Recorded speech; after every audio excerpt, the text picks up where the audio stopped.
On this episode of Doing the Most, we're going to break a little bit from the usual and show you all the different ways to rack your brews. Homemade brews and various how-tos, everything from mead to roast, bake creation, fermentation, inebriation, doing the most. If you're new to home brewing, or if you just stumbled across this channel, you might be familiar with this. It's called an autosiphon, but it's just one of several ways you can transfer your home brew from here to down there. So on this episode, I thought it would be fun to show you a bunch of alternative ways to transfer your brews, ranging from some very minimal effort to some very maximum expense ways of transferring your brews. And you never know, maybe someday you'll find yourself with a cracked autosiphon and you'll be coming back to this video for reference. Let's get started. I have here 5 gallons of fresh squeezed Listerine to do these experiments with. Method number 1, suction siphon. You have a racking cane. This one's made out of stainless steel, and you've got some vinyl racking tubing. I like to keep this little racking hose clamp on here too, in case I need to cut it off like that.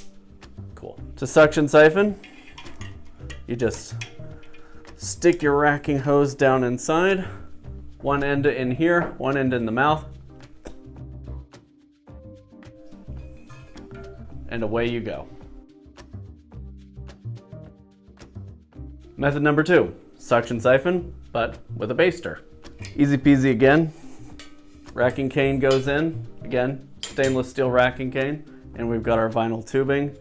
But instead of using our mouth directly on the hose, we'll use this. Now sometimes people have told me that they are able to get it started with the baster alone. That is not something that has been effective for me. So, baster goes in the end of your tube like that, a little bit of suction, and again, off to the races. Siphoning, method number 3, autosiphon. Same kind of gig here. You've got your racking tubing, you've got your autosiphon. The autosiphon functions basically like a vacuum pump. It sucks some of the liquid up, pulls it into the tube, and uses that to gravity start your siphon. Usually takes 2 to 3 pumps to get it going. Observe.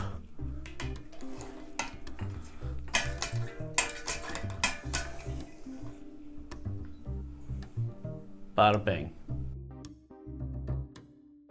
Check it out, new camera angle. So as you can see, the basic principle behind racking your home brew is to transfer the brew with the high ground down to the brew with the low ground using the effect of gravity pulling the liquid down. And the suction siphon, where you suck on it with your mouth old school style, or the auto siphon where you create the vacuum pump by pumping the siphon, are both pretty standard and simple ways of transferring your brews. And these are probably both ways that you've seen demonstrated on YouTube or in books that you've read about homebrewing. But there are other ways.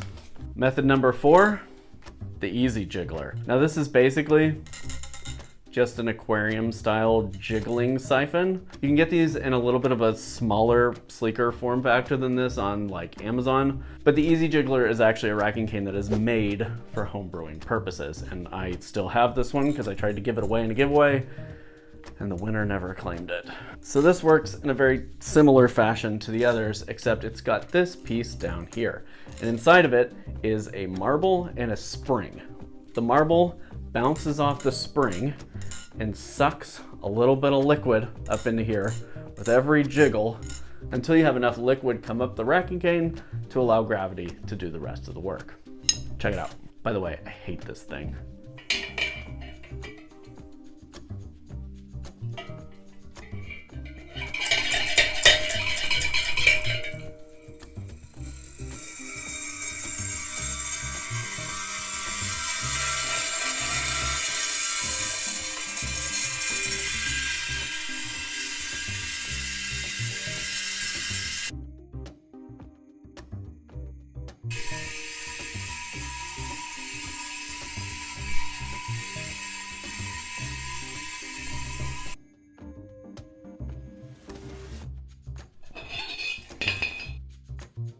Okay, I'm bringing you in kind of close because this is a specialty piece of gear here. This is called a Carboy cap, and it fits on basically all styles of carboys, except for, you know, the one completely non-standard one that I had originally chosen for this part of the video. This Carboy cap fits on top. It's made of silicone and holds a nice tight seal.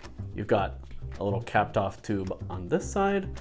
You've got a larger capped off tube on this side. This serves a few different functions. For one, you can stick an airlock in it and use it to hold your airlock in the top of your carboy.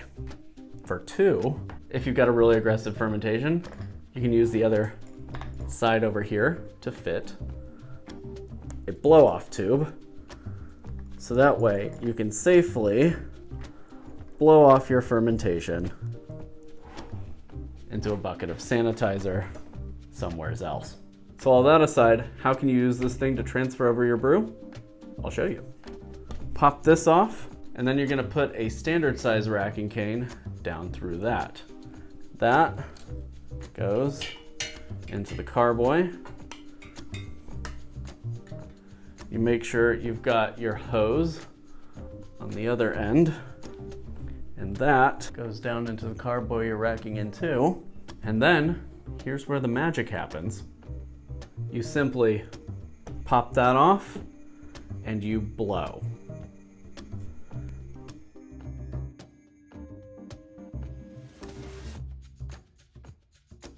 You're basically creating an increased air pressure inside of the top of the carboy above your CO2 blanket, which causes the liquid to rise up the racking cane, down and out, and allows gravity to do the rest. Pretty cool, right?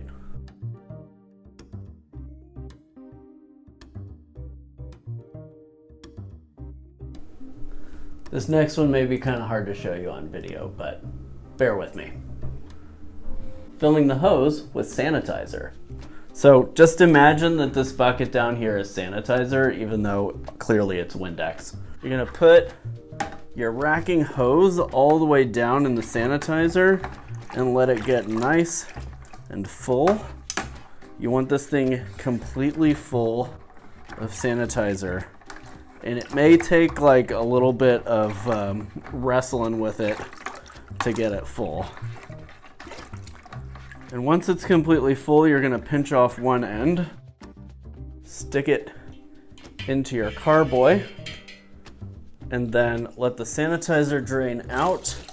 And as soon as your wine or mead or beer starts running out, transfer it over into your carboy. Easy as that.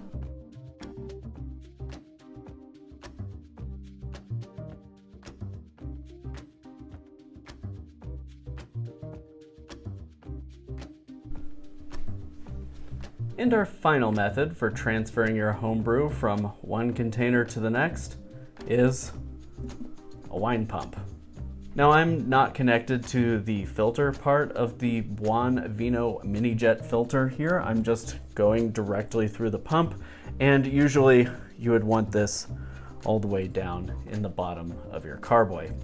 We've got a whole video on this setup, so just check it out. Link will be up here or in the description, but it's as easy as flipping a switch.